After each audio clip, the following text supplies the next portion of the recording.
आज हम क्या पढ़ने वाले, geometrical isomerism in cycloalkane. So let's start a video. अब सबसे पहले साइक्लोएल्केन में ज्योमेट्रिकल आइसोमेरिज्म को समझने के लिए हम एक एग्जांपल लेते हैं, जैसे कि CH2,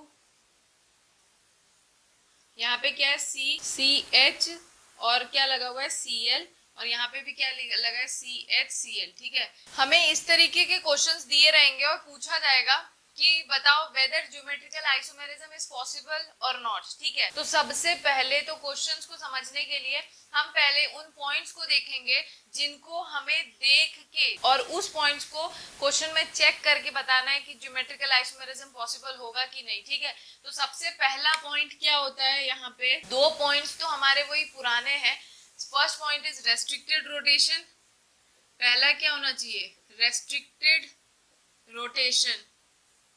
सेकेंड पॉइंट क्या है हमारा कि जिस भी एटम के अराउंड हम जीआई को चेक करेंगे, जैसे एक पर्टिकुलर कंपाउंड दे रखा होगा और हमें देखना होगा कि इसमें जीआई पॉसिबल है कि नहीं, तो जिस भी एटम से हम जीआई को चेक करेंगे उस एटम से डिफरेंट एटम अटैच होने चाहिए। ठीक है, एटम शुड हैव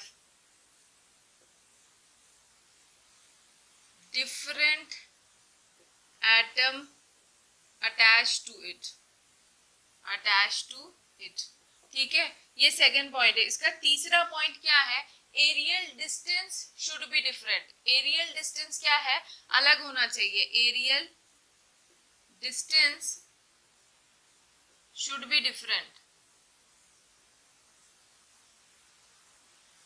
अब एरियल डिस्टेंस क्या होता है, सेम ग्रुप के बीच का जो डिस्टेंस होता है उसी को हम लोग क्या बोलते हैं, एरियल डिस्टेंस। ठीक है, तो एरियल डिस्टेंस को हम क्या बोलेंगे, सेम ग्रुप के बीच का डिस्टेंस। अब देखो ये तीन पॉइंट्स के थ्रू हमें समझना है कि जीआई पॉसिबल है कि नहीं। ठीक है, तो सबसे पहले तो इस कंपाउंड के हम अलग अलग स्ट्रक्चर्स बना देते हैं। उससे पहले मैं बताना चाहूंगी कि हमने डैश और वेज पढ़ा था, तो डैश और वेज क्या होता है, देखो जो डैश होता है उसको इस तरीके से रिप्रेजेंट किया जाता है और वेज को इस तरीके से रिप्रेजेंट किया जाता है। डैश का मतलब क्या होता है, इनसाइड द प्लेन या फिर अवे फ्रॉम ऑब्जर्वर। ठीक है, ये क्या होता है, इनसाइड द प्लेन या फिर कह लो away from observer.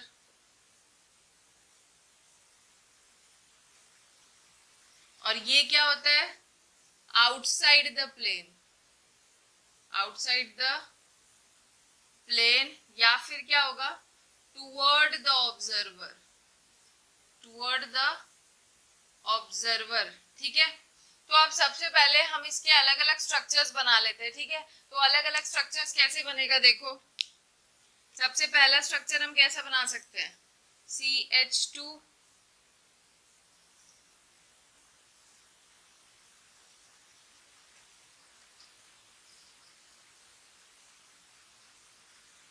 Hydrogen, hydrogen, और यहाँ पे क्या होगा, क्लोरीन, और यहाँ पे भी क्या होगा, क्लोरीन। इसे हम कुछ ऐसे समझ सकते हैं कि ये जो हाइड्रोजन है ये क्या है, प्लेन से बाहर की तरफ है, और ये जो क्लोरीन है ये क्या है, प्लेन से अंदर की तरफ प्रेजेंट है। समझ आया, तो सबसे पहला अरेंजमेंट ये है जिसमें कि दोनों हाइड्रोजन टुवर्ड द ऑब्जर्वर है और क्लोरीन अवे फ्रॉम ऑब्जर्वर है। ठीक है, एक और स्ट्रक्चर हम बना सकते हैं। हम क्या करेंगे, अब इसमें एक साइड यहाँ हाइड्रोजन और क्लोरीन के अबाउट क्या कर सकते हैं, रोटेशन कर सकते हैं। यहाँ पे क्या होगा, ये एज इट इज रहेगा हाइड्रोजन क्लोरीन, और यहाँ पे क्या हो गया, अब क्लोरीन आउटसाइड की तरफ आ गया है और हाइड्रोजन क्या हो गया, अंदर की तरफ चला गया। ठीक है, ये दूसरा पॉसिबल स्ट्रक्चर है। तीसरा क्या बना सकते हो, CH2। अब क्या करें, हम इसको एज इट इज रहने दें, हाइड्रोजन क्लोरीन, और अब यहाँ पे चेंजेस लाएं, मतलब यहाँ पे क्लोरीन इधर चला जाएगा, क्लोरीन वेज पे आ जाएगा और हाइड्रोजन जो होगा वो डैश पे आ जाएगा। ठीक है, ये एक अरेंजमेंट है। लास्ट एक अरेंजमेंट इसमें और कर सकते हैं कि अब हम पहले हमने क्या किया कि पहले एक के अबाउट रोटेशन कराया, दूसरे को फिक्स रखा, फिर क्या किया हमने इसके अबाउट रोटेशन करवाया और इसको फिक्स रखा। मतलब रोटेशन करवाते नहीं है हम, एटम के अरेंजमेंट को चेंज करके अलग अलग स्ट्रक्चर्स बना रहे हैं, ठीक है, क्योंकि रोटेशन तो यहाँ पे पॉसिबल नहीं है, क्योंकि यहाँ पे साइक्लोएल्केन में भी जो रोटेशन होता है वो रेस्ट्रिक्टेड होता है, क्योंकि अगर किसी भी एटम के अराउंड हम रोटेशन करवाते हैं तो ये जो रिंग है ये क्या हो जाएगा, टूट जाएगा। तो क्योंकि यहाँ पे रेस्ट्रिक्टेड रोटेशन है, इसीलिए एक कंडीशन तो फुलफिल होता है कि इसी वजह से भी साइक्लोएल्केन जीआई को शो करते हैं, ठीक है। अब हम लास्ट कैसे चेंज ला सकते हैं, हम दोनों ही एटम का स्पेस में क्या कर देते हैं, चेंज कर दे। मतलब अब क्या कर दे, CH2, अब दोनों क्लोरीन वेज पे आ जाएगा और हाइड्रोजन क्या हो जाएगा, डैश पे चला जाएगा, ठीक है। तो इस तरीके से हम 4 स्ट्रक्चर्स बना सकते हैं इस कंपाउंड का। और ये स्ट्रक्चर्स हम कैसे बना रहे हैं, by changing the arrangement of atom. ये चारों के चारों जो स्ट्रक्चर बने हैं ये एक दूसरे से डिफरेंट है, क्योंकि इनका स्पेस में अरेंजमेंट डिफरेंट होता है, ठीक है। तो ये स्ट्रक्चर्स बने हैं। अब हमें बताना है कि क्या ABCD ये चारों के चारों एक दूसरे के ज्योमेट्रिकल आइसोमर्स है कि नहीं है, ठीक है। तो सबसे पहला पॉइंट तो यहाँ पे है कि यहाँ पे रेस्ट्रिक्टेड रोटेशन हो रहा है। सेकेंड पॉइंट क्या आता है, एटम, जिस भी एटम के अराउंड हम चेक करेंगे कि GI को उसके आसपास अलग एटम अटैच्ड होना चाहिए, उससे अलग एटम अटैच्ड होना चाहिए। देखो जैसे कि अब ये इस कार्बन को अगर लेके चलोगे तो इसके हिसाब से तो GI पॉसिबल नहीं है, क्योंकि इसके साथ 2 सेम एटम अटैच्ड है। और मैंने ज्योमेट्रिकल आइसोमर्स में बताया था कि ज्योमेट्रिकल आइसोमर्स जहां भी चेक कर रहे हो उससे डिफरेंट एटम तो अटैच्ड होना ही चाहिए।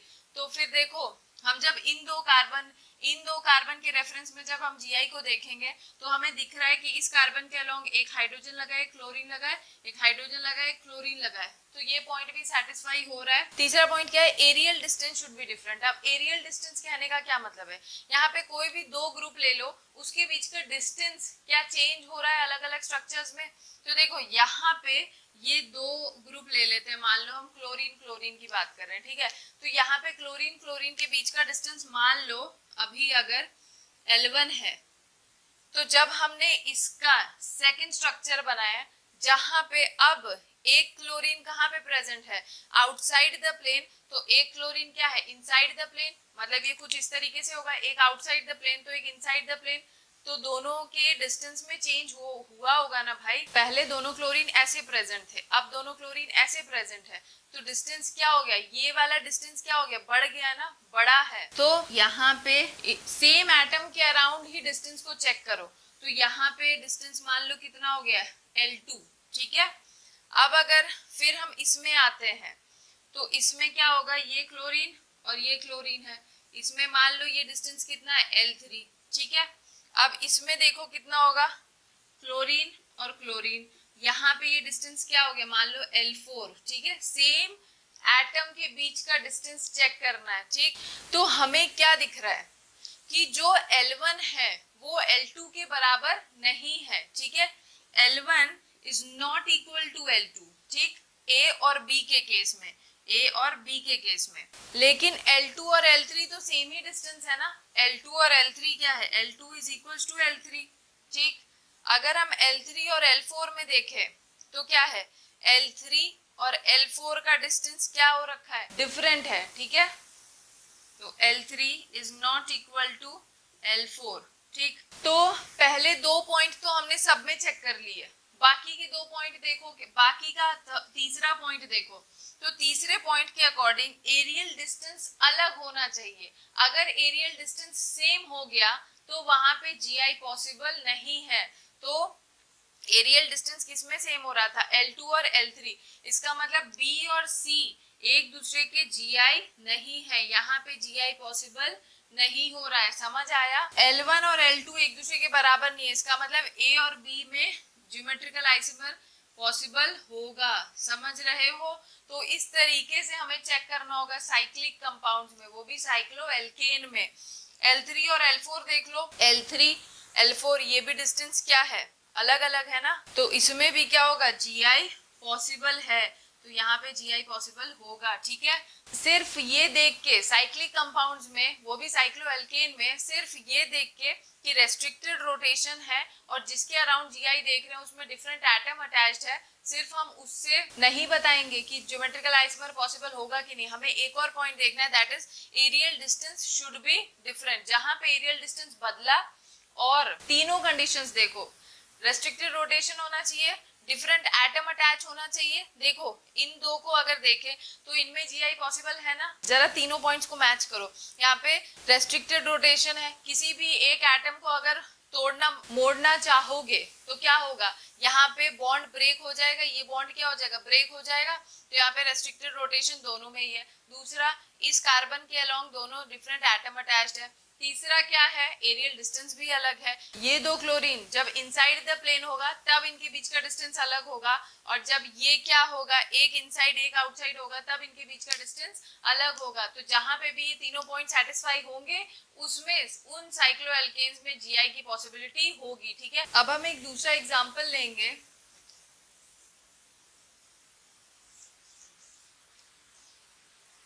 हमें ये बना के दे रखा है और हमें बताना है कि इसमें जीआई पॉसिबल होगा।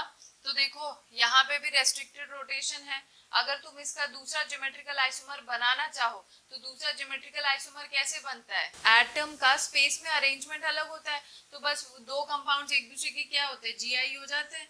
तो इसमें एटम्स के अरेंजमेंट कैसे बदलोगे, अब यहाँ पे मिथाइल को ऊपर कर दो, हाइड्रोजन को नीचे कर दो, तो यहाँ पे ये हो गया। इस तरीके से ये क्या हो गया, एक आइसोमर बना, ये इसका दूसरा आइसोमर बन गया, ठीक है। यहाँ पे देखो रेस्ट्रिक्टेड रोटेशन है, ठीक है, हमें दिख रहा है। अगर हमने एटम्स का अरेंजमेंट बदला या किसी भी एक एटम को अगर हम घुमाना चाहेंगे तो ये बॉन्ड टूट जाएगा, तो रेस्ट्रिक्टेड रोटेशन है। यहाँ पे इस कार्बन के अराउंड दोनों एटम्स जो है वो डिफरेंट डिफरेंट है, तो सेकेंड पॉइंट भी यहाँ पे वैलिड होता है। तीसरा पॉइंट क्या, एरियल डिस्टेंस अलग है, तो दो यहाँ पे मान लो मिथाइल के बीच का डिस्टेंस यहाँ पे क्या L1 है, तो अब मिथाइल के बीच का डिस्टेंस क्या हो गया, L2 हो गया। तो यहाँ पे L1 is not equal to L2, तो यहाँ पे इसका मतलब जीआई पॉसिबल होगा। समझ आ रहा है। तो हम तीनों पॉइंट्स को देख के हम जीआई को चेक करेंगे, ठीक है। और ये ऊपर नीचे इसलिए बनाया गया है कि एक टुवर्ड द ऑब्जर्वर होगा तो एक अवे फ्रॉम ऑब्जर्वर होगा, इस तरीके से हमें समझना है, ठीक है। अब हम अगर तीसरा एग्जाम्पल लेते हैं, दैट इज सी। इसमें हमने कुछ ऐसा बना दिया है,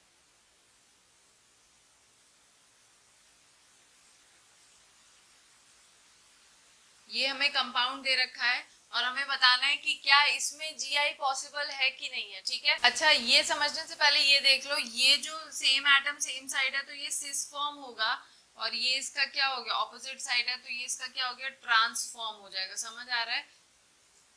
अब देखो इसमें बताना है, यहाँ पे जो दो क्लोरीन है ये दोनों के दोनों क्या है, आउटसाइड, मतलब टुवर्ड द ऑब्जर्वर है, ठीक है। तो रेस्ट्रिक्टेड रोटेशन तो यहाँ पे हो रहा है, ठीक।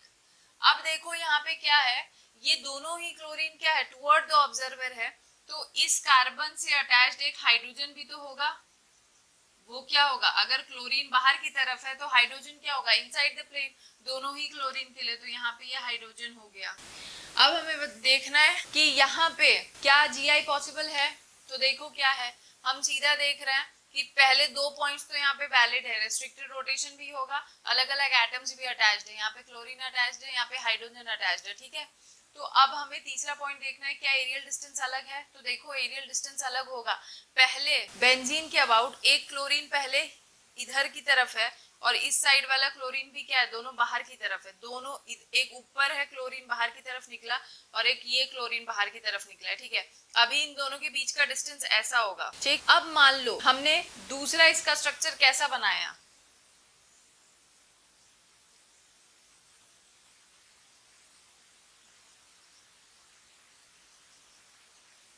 कुछ इस तरीके से बना दिया, क्लोरीन और यहाँ पे क्या हो गया, हाइड्रोजन, ठीक है।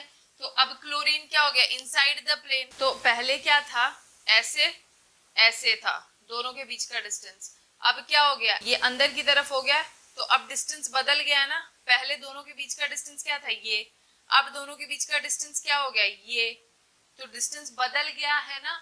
तो अगर डिस्टेंस में चेंज आया, यहाँ पे इन दोनों के बीच का डिस्टेंस पहले मान लो L1 था, L1 है, तो अब L1 L2 एक दूसरे के बराबर नहीं है, L1 is not equal to L2। तो यहाँ पे क्या बोलोगे, ये जब दोनों सेम साइड है, जब दोनों ही क्या है बाहर की तरफ निकले हुए हैं, तब इसे क्या बोलेंगे हम, ये इसका सिस फॉर्म है।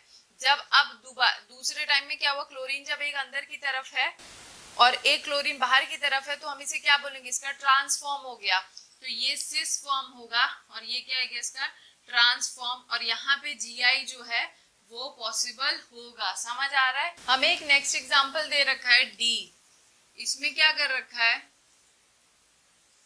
ये एग्जांपल दे रखा है और बताना है कि इसमें Gi पॉसिबल है कि नहीं। ठीक, तो सबसे पहला रेस्ट्रिक्टेड रोटेशन, तो अगर साइक्लिक कंपाउंड है तो वो पहला पॉइंट सभी में वैलिड हो रहा है। ठीक, दूसरा पॉइंट देखो, क्या यहाँ पे डिफरेंट डिफरेंट एटम अटैच्ड है। अगर तुम्हें Gi देखना है तो सबसे पहला मेन पॉइंट ही क्या है, चाहे सिस ट्रांस पढ़ो, चाहे Ez पढ़ो, चाहे सिन एंटी पढ़ो, कार्बन के अराउंड, यहाँ पे फिलहाल तो कार्बन की बात हो रही है ना, कार्बन के अराउंड डिफरेंट एटम अटैच्ड होना चाहिए। फिर तीसरा point, aerial distance must be different. ठीक है, तो यहाँ पे अगर हम Gi को चेक करें तो यहाँ पे हमें दिख रहा है कि एक क्या मिथाइल ग्रुप लगा है, तो एक मान लो क्या होगा, हाइड्रोजन होगा।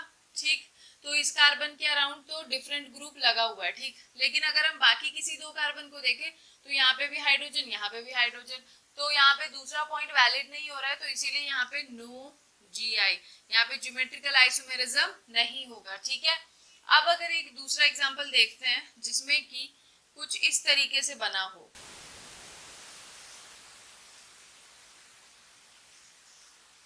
अगर हमें ऐसा कुछ दे दिया हो और पूछे कि यहाँ पे Gi पॉसिबल होगा, तो देखो यहाँ पे पहला पॉइंट वैलिड है। दूसरा पॉइंट, इस कार्बन के अराउंड अगर हम देखें तो यहाँ पे क्या लगा हुआ है, इथाइल ग्रुप लगा है, और यहाँ पे क्या लिखा है, मिथाइल ग्रुप लगा है। तो यहाँ दो डिफरेंट ग्रुप लगे हुए हैं।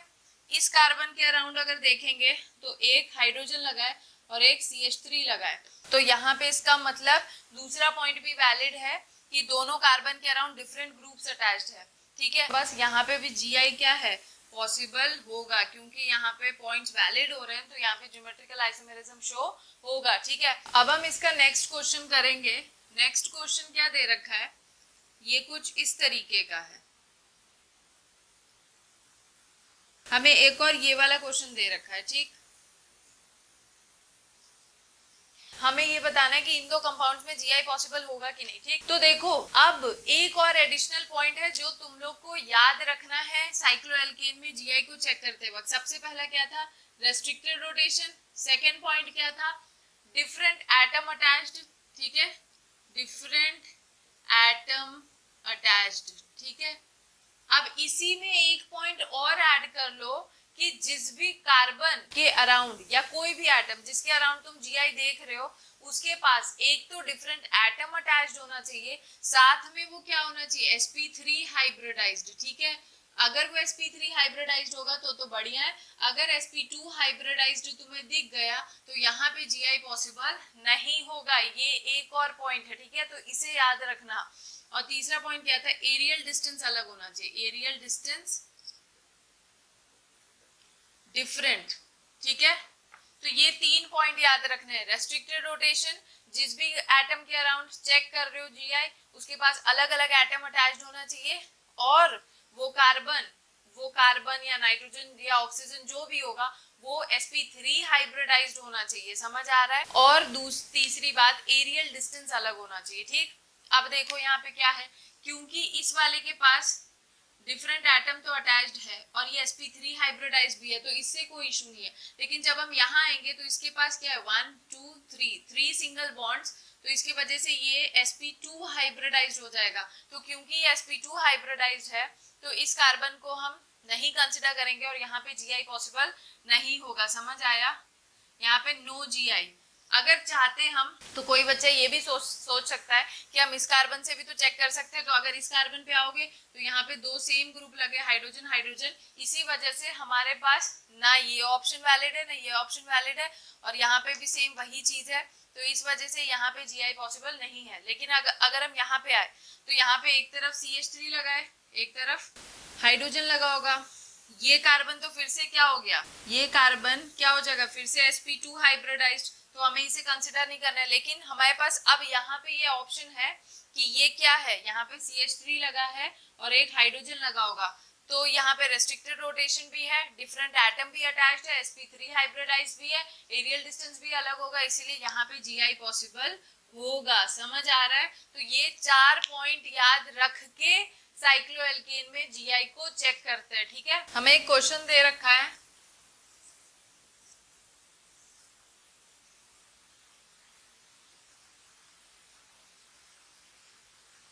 बताना है इसमें GI पॉसिबल होगा कि नहीं होगा। ठीक है, तो देखो यहाँ पे GI पॉसिबल होगा, यहाँ पे GI पॉसिबल है। रीजन ये है, इस कार्बन के अराउंड डिफरेंट एटम अरेंज है, sp3 हाइब्रिडाइज्ड है। ठीक है, अब अगर हम इसके पास आए, नाइट्रोजन के पास आए, तो यहाँ पे नाइट्रोजन के पास हाइड्रोजन लगा हुआ है। ठीक है, तो यहाँ पे इसके पास भी डिफरेंट ग्रुप्स लगे हैं, एक हाइड्रोजन है तो एक लोन पेयर है। याद रखना, लोन पेयर को डिफरेंट एटम की तरह कंसिडर करेंगे, डिफरेंट एटम कंसीडर करेंगे। तो यहाँ पे क्योंकि एक हाइड्रोजन है, एक लोन पेयर है, तो यहाँ इसके पास भी अलग अलग एटम है, और ये भी क्या हो जाएगा, 1 2 3 4 sp3 हाइब्रिडाइज्ड। तो इस वजह से क्या होगा, ये GI को शो करेगा। ठीक है, लेकिन अगर मान लो ऐसा कुछ कंपाउंड आ जाता, मतलब ऑक्सीजन लगा है और यहाँ पे 2 2 लोन पेयर हो जाए, ठीक, और अब मान लो ये एक एग्जांपल दे रखा हो, पूछे कि इसमें GI पॉसिबल होगा कि नहीं, तो देखो इसमें GI पॉसिबल नहीं होगा, क्योंकि यहाँ पे इसके पास तो डिफरेंट एटम अटैच्ड है, लेकिन इसके पास ये लोन पेयर है ना, ये दोनों सेम हो गए, तो ये सेम होने के वजह से यहाँ पे नो GI। समझ आ गया?